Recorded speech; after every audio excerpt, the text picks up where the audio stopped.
তোমাদের চ্যানেলে তোমাদের স্বাগত জানাই। প্রিয় উচ্চ মাধ্যমিক শিক্ষার্থী বন্ধুরা, আশা করি তোমরা ভালো আছো। তো আজকে আমরা এই বিষয়ে আলোচনা করব উচ্চ মাধ্যমিক 2025 ABT test paper philosophy page AC 137, 208, 217 এর এমসিকিউ প্রশ্ন উত্তর। এর আগে আমরা 3টি সেট আলোচনা করেছি, এসি 9, এসি 67, এসি 1। যারা ভিডিওগুলো দেখোনি তোমরা অবশ্যই প্লেলিস্ট থেকে ভিডিওটি দেখে নাও।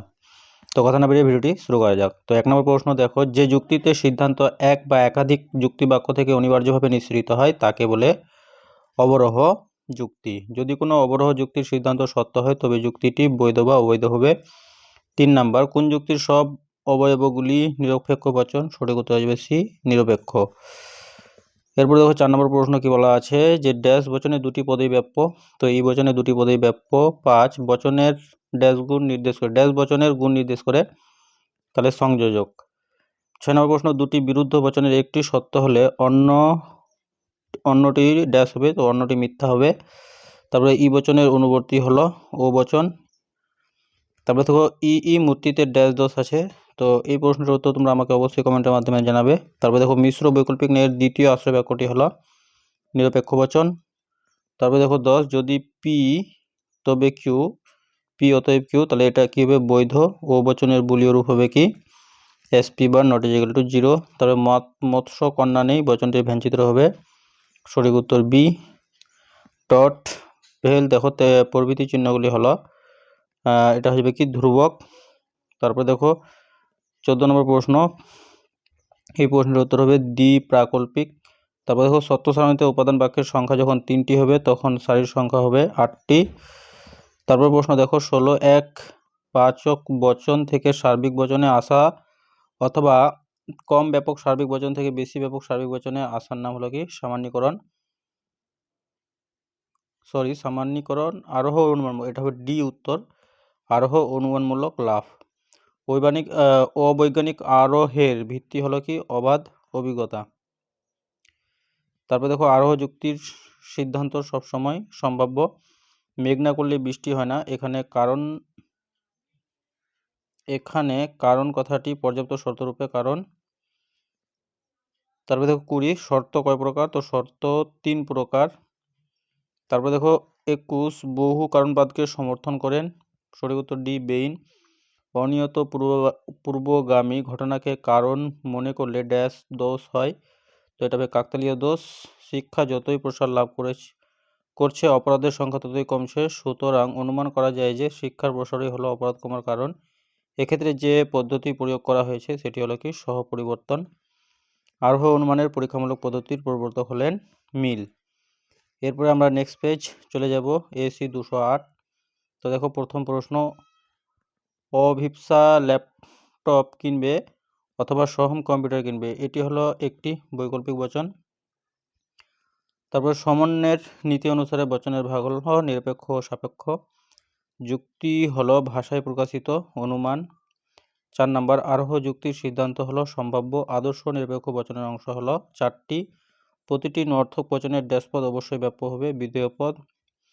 বৈধতার প্রশ্নটি জড়িত হলো যুক্তির আকারের সঙ্গে। বচনের বিরোধিতার ক্ষেত্রে সামান্য সদর্থক বচন সত্য হলে একই উদ্দেশ্য ও বিধেয়যুক্ত বিশেষ নর্থক বচনের সত্য মূল্য হবে মিথ্যা। একই উদ্দেশ্য এবং বিধেয় বিশিষ্ট বিশেষ সদর্থক এবং বিশেষ নর্থক বচনের মধ্যে বিরোধিতার সম্বন্ধ হলো অধীন বিপরীত বিরোধিতা। তারপর দেখো ব্যবর্তনের ক্ষেত্রে যা পরিবর্তিত হয় তা হলো গুণ। নিরপেক্ষ ন্যায়ের ড্যাশ সংস্থানের হেতুবৎ সর্বদাই উভয় আশ্রয় বাক্যের বিধেয় স্থানে থাকে, তাহলে দ্বিতীয়। তারপর দেখো ফেরিসন মূর্তিটি বৈধ হবে তৃতীয় সংস্থানে, যদি পি তাহলে কিউ, কিউ নয় অতএব পি নয়, এই যুক্তি আকারটি হলো বৈধ এমটি। তারপরে দেখো পি ভেল কিউ, এই যৌগিক বচনটি মিথ্যা হবে যদি পি মিথ্যা এবং কিউ মিথ্যা হয়। তারপরে খেলা চলবে যদি বৃষ্টি না হয়, বচনটির প্রতিকায়িত রূপ হলো, সঠিক উত্তর হিসেবে এ। কোনো কোনো ছাত্র নয় কবি, বচনটির ভেঞ্চুত্র হলো, সঠিক উত্তর হিসেবে ডি। আরোহ অনুমানের সমস্যাটি হলো সামান্যীকরণ। আরোহ অনুমানের বস্তুগত ভিত্তি হলো পর্যবেক্ষণ ও পরীক্ষণ।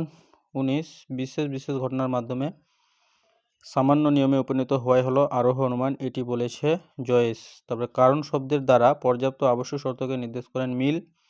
অক্সিজেনের উপস্থিতি হলো দহনের কারণ। এখানে কারণ কথাটি যে অর্থে ব্যবহৃত হয়েছে তা হলো আবশ্যিক শর্ত। 22 আমরা একটি বিশেষ সত্য থেকে আরেকটি বিশেষ সত্যে উপনীত হই যে আরোহী যুক্তিতে, তা হলো উপমা যুক্তি। মিলের ডেস পদ্ধতিতে কারণকে পরিমাণগত দিক থেকে বিচার করা হয়, তো সহপরিবর্তন পদ্ধতি। মিলের যে পদ্ধতিতে কাকতালীয় দোষ হয় তা হলো ব্যতিরেকি পদ্ধতি। তো এরপরে নেক্সট পেজ 217। আজকের এই পেজটি হলো আমাদের শেষ পেজ। ভাষায় প্রকাশিত অনুমানকে বলা হয়, সঠিক উত্তর হয়ে যাবে তোমাদের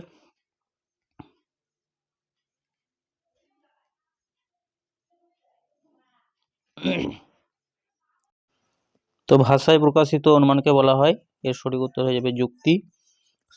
তারপর উদ্দেশ্যপদ ব্যাপ্য হয় যে বচনে, তো সামান্য বচনে। একই উদ্দেশ্য ও বিধেয়পদ বিশিষ্ট সামান্য সদর্থক বিশেষ সদর্থক বচনের মধ্যে বিরোধিতার সম্বন্ধ হলো অসম বিরোধিতা। 4 নাম্বার, গতানুগতিক বিরোধিতার বর্গক্ষেত্র অনুসারে যদি আই বচন মিথ্যা হয় তবে একই উদ্দেশ্য ও বিধেয়যুক্ত ই বচনের সত্য মূল্য হবে সত্য। তারপর দেখো 5, অবরোহ যুক্তির আলোচ্য বিষয় হলো আকারগত বৈধতা। অপূর্ণ গণনামূলক আরোহ অনুমান একটি অবৈজ্ঞানিক আরোহ অনুমান। তারপরে আমরা একটি বিশেষ সত্য থেকে আরেকটি বিশেষ সত্যে উপনীত হই যে আরোহ অনুমানে, তা হলো উপমা যুক্তি। যে যৌগিক বচনের শত সারণীর কতিপয় নিবেশন দৃষ্টান্ত সত্য এবং কতিপয় নিবেশন দৃষ্টান্ত মিথ্যা হয় সেই বচনটি হবে কি আপতিক। নিরপেক্ষ ন্যায়ের যে সংস্থানে হেতুপদ উভয় আশ্রয় বাক্যের উদ্দেশ্য স্থানে থাকে সেটা হবে তৃতীয়। কোনো অ-এস নয় পি।